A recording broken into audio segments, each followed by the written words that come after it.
Welcome to Sex Part 1, an intimate exploration.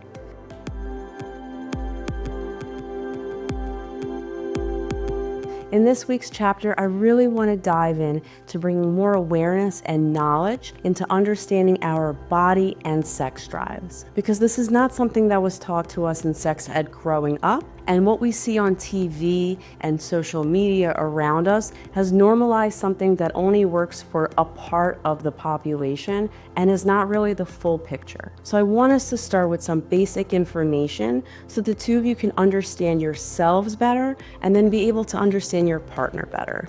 So let's dive in. First, let's go over some foundational pieces. There's desire and then there's arousal. Some may think that they're the same, interchangeable, that there is no difference, but actually there is a difference. Arousal is more of the physical reaction and response that we have to sexual stimulus or attraction or intimacy. So that's going to be having an erection, being wet, having a tingling feeling or feeling engorged in your crotch, right? Your nipples are stimulated. It's a physical response to something that's going on.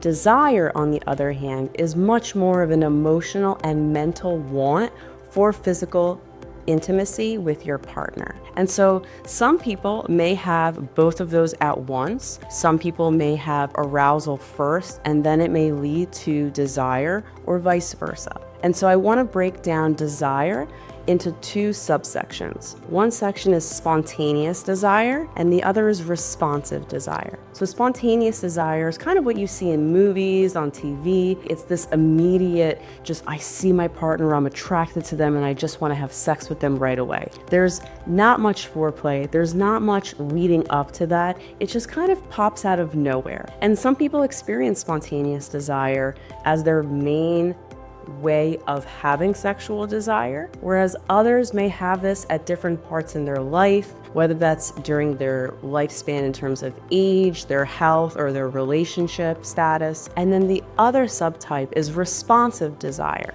You're responding to something happening around you in order to become aroused and in order to have that desire to be intimate. I really want to highlight that both of these types of desire are completely normal and healthy. One's not better than the other, they're just different. And so when we have more awareness of this, it really helps us empathize with our partner and understand ourselves better. I say this because a lot of individuals who have responsive desire primarily or during a certain season of their life may feel like there's something wrong with them, that there's something going on, that they're broken, or they just are not interested in sex anymore, and that they don't have a healthy sex drive, especially if their partner has more of a spontaneous sex drive or just a higher libido. So part of understanding and working with couples who have different sex drives, especially when it comes to desire, is that we really want to be curious and understanding and non-judgmental when we start to explore this with each other. So if you're someone who has responsive desire, it really just means understanding what does it take for you to get into the mood and what needs to be absent in your life or in that moment for you to create this space where you can be present and want to be intimate with your partner. So there's this really great book called Come As You Are. And in that book, there's a chapter where they talk about accelerators and brakes. I think a lot of time the tips and advice we get when couples may be in a sexless marriage or in a lull or just having that ebb and flow in their sex life where it's not as frequent or not as much as they want to spark the interest, usually we hear, oh, try something new, do something novel, add more into your sex life so that the two of you can have more sex. That helps sometimes, and that could definitely be an option. However, what's also important, if not more important, is understanding what are the brakes, right? That was the accelerator, is what are things that help you get there, and then there's brakes. What are things that turn you off? What are things that are happening that prevent you from being able to be present, to have desire, to be aroused, to be in the mood, and to feel close to your partner? Those are going to be important things to think about so that you can remove them or decrease them. So even just starting with the breaks, right? What are things that turn you off? It could be lots of stress going on in your life. Maybe you're extremely exhausted.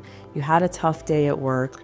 You and your partner are not really getting along. You're in a tough spot, or you just had a conflict. Or maybe you've spent a lot of time with your kids or with your family. These are things that are going to turn you off from wanting to be intimate with your partner and wanting to have sex. It could even include, the temperature in the room, if you're dehydrated, right? If you don't have a healthy diet, if you don't feel good in your body.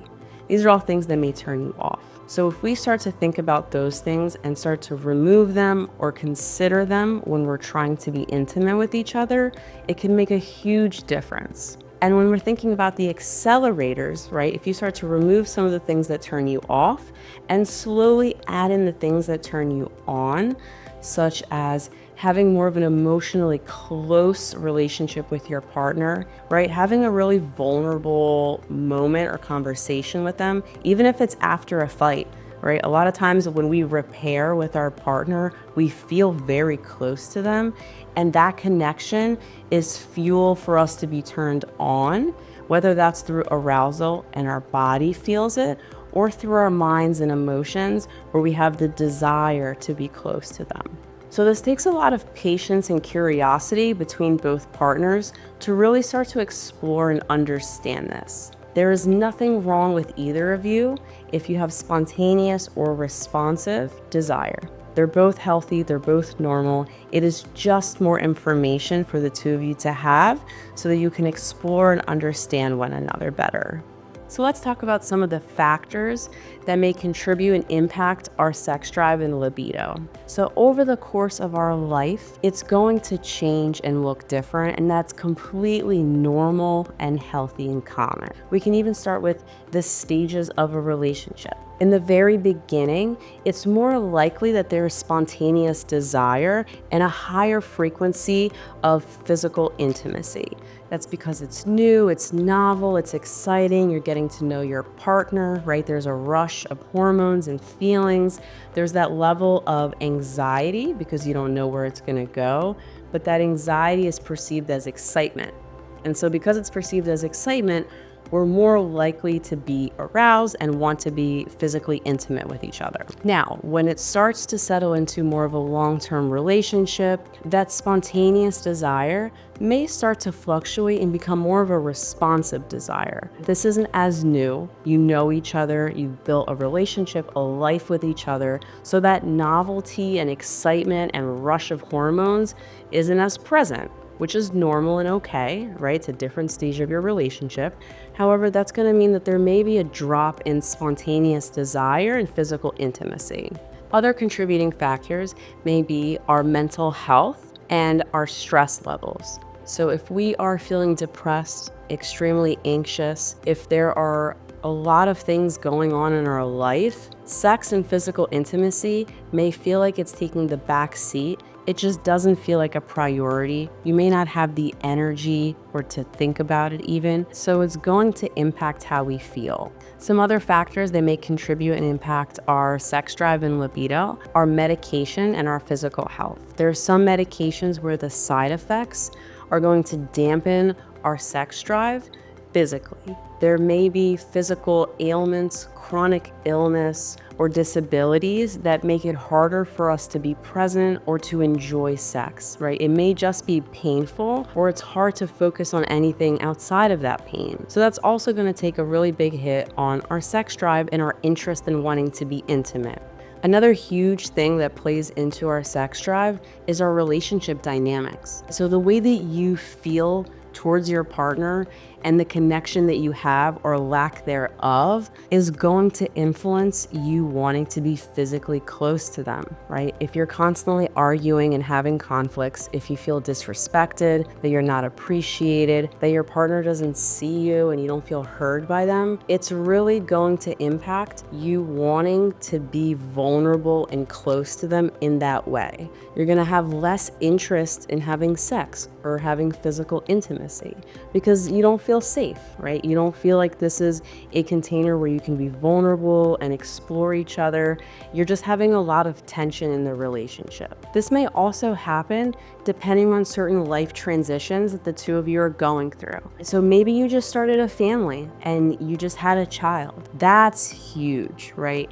If we're talking about one of you just gave birth, that alone is physically, emotionally, mentally going to take a huge toll on your body. The levels of hormones are going to fluctuate. You're not getting any sleep. You're in this completely new role that you've never been in, perhaps, and you're trying to figure out who you are again. You may feel like your body's not yours, especially if you're breastfeeding your child. That's really going to have a huge impact. Also, the level of postpartum depression and anxiety heavily weighs on this as well, along with having physical pain, right, and recovering from childbirth. Other life transitions, right, moving to a new place, changing jobs, all of these things may impact how we view each other, ourselves, and some of the expectations and external pressures that could be placed on us. Also, through life transitions could mean our age as well. So when we are younger, we may peak sexually or be in a much healthier place physically that allows us to be more intimate and have more physical arousal or desire. This could change through puberty in different parts of our life, but also different levels in terms of menopause or midlife, where our hormones are starting to shift and change. We may have a decrease in testosterone, which might impact men to be able to have an erection or desire or for their libido. And that also has an impact on their self-esteem and how they view themselves. A lot of us have these sexual scripts. And what a sexual script is basically what society and our culture kind of has shaped what is expected of us based on our gender of how to act and be. So let me give an example. A stereotype right out there in our culture, at least in the past, has been that men are more likely to always want to have sex, that they're always horny, and at a drop of a hat, if the opportunity presents itself, that they're open to having sex. That's a stereotype and an expectation that they may have of themselves because of this. And so now imagine if you have this expectation of yourself that you should want to have sex all the time or at any time, and then you don't, whether that's based on stress or how you feel about yourself or the medications you're on or your age and you're not able to, or that's out of alignment with that expectation and that sexual script, you're going to start to feel insecure. You may think that there's something wrong with you, that you're not meeting these expectations of who you're supposed to be based on your gender. Another factor is our self-esteem and our body image. If we don't feel comfortable and secure in our body and how it looks and moves and feels and the expectations we have of ourselves of how we should look and what beautiful or sexy means, that can really decrease us wanting to have intimacy with our partner or feeling comfortable to. So we may feel aroused, but the desire is not going to be there, or it might be squashed in fear of being judged, in fear of being seen in a negative way, and that we're judging ourselves, or that we may feel that we may not deserve to have pleasure until we look a particular way. So we may feel like if we don't look beautiful or sexy in some subjective way, then we may not want to be seen and touched and exposed and feel pleasure. And so it's almost like punishing ourselves. Until we look this way, we don't deserve to have intimacy, or we don't feel comfortable to have intimacy. And I really want to highlight that it's okay if that's the experience you're having. There's a lot of factors and root causes to having that experience and having that low self-esteem and body image issues. This could be caused to some sexual trauma, physical abuse in our past, being told certain things, having comments about our body and our image constantly while we're growing up, and feeling like we have to look a particular way.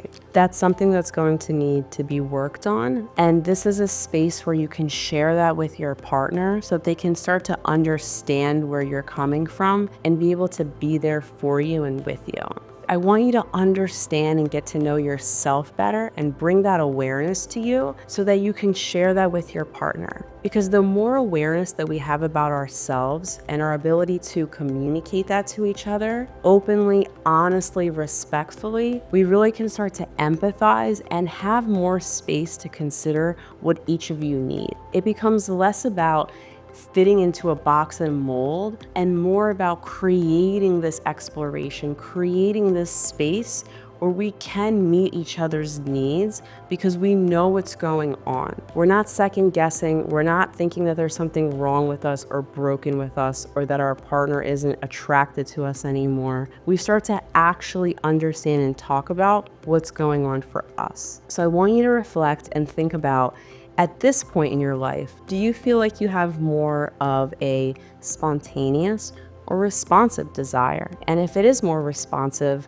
let's reflect on what are some things that turn you on, that are able to help you get into that headspace and that mood, versus what are things that turn you off, that detract from you wanting to be physically intimate, that stop you from wanting to have sex, and being able to communicate that with each other. And having this understanding and connection between arousal and desire, and knowing that sometimes they go hand in hand and sometimes they don't.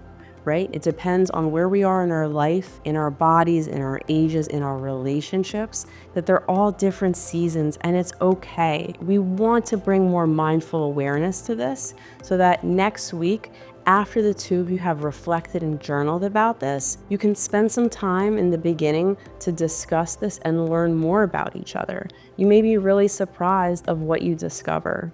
And so take this time to reflect. And then next week, we're going to talk all about pleasure and sensations.